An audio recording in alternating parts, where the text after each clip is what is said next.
Alright, welcome. Matagal na rin ako hindi nakapag-comment sa ating kaibigang si Mr. Atheist.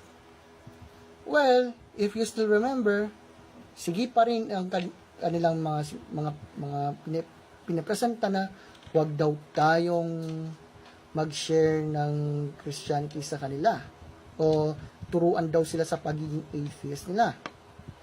But then, sige, pagbigyan muna natin ng sinasabi ng ating kaibigan. So, let's begin.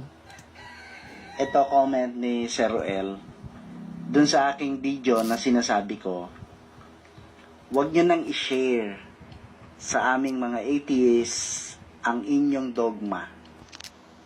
Ang point namin, alam nyo na nga na hindi kami naniniwala sa mga religious book o religious text at sa kung ano-anong pinipresent ninyo na mga himala o mga ginagawa ng inyong kinikilalang Diyos. Ibig sabihin, nonsense sa amin yon. Okay, fine. Okay, sana po yung comment nyo. Pero remember, ang inyo pong sinabi, huwag daw kaming mag-comment about your atheistic worldview. Ang linaw. Pero, kaya nga, kung nakikita niyo yung comment ko, sabi ko, if I will use your statement, then don't share atheistic worldview in the believers.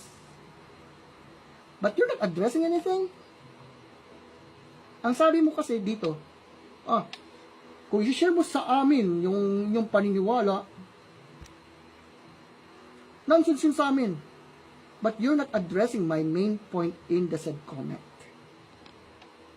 Yikes. Ngayon, ang sabi niya, huwag din daw kami mag-share ng aming pagiging atheist. Bakit naman wag? Platform namin ito. Ang damot mo naman. Ay, wait. Oo nga pala. Sa kanilang worldview pala. Kaya siya madamot ka o hindi. Parehas lang yun. Anyway. Yun pala. Ayaw mong i-educate kayo sa inyong worldview. Pero sasabihin nyo sa amin, platform namin yan. Bakit? Anong problema mo? With all my due respect, my friend, simple lang. Ipipinpoint lang natin. Atheist ka man, Christian ka man, Muslim ka man, whoever you are, come on. May kalayaan tayong mag-present. May kalayaan tayong mag-discuss. May kalayaan ka na quote-unquote i-debunk ang aking worldview. Meron din kaming right din na i-expose ang worldview nyo. Actually, what you did here is another textbook example of what? Double standards. Actually, you are not really addressing anything. Well, with all my due respect to you, I respect you as a person, no? However,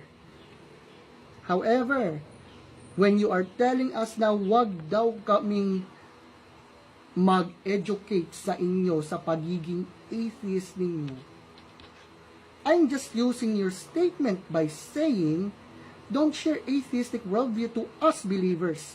Tapos ninyo sasabihin, hindi, platform namin yan.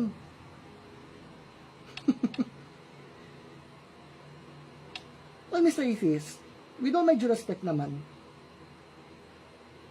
I know that, alam ko naman na meron tayong right talaga na mag-present ng ating mga worldviews.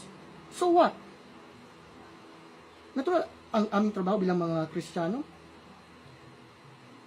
i-discuss ang mga reasons why Christianity is true and expose the arguments against it. Like your arguments against Christianity. So, come on. If you think you debunk my statement there, you're not really debunking anything. You're just using double standards. Well, better luck next time.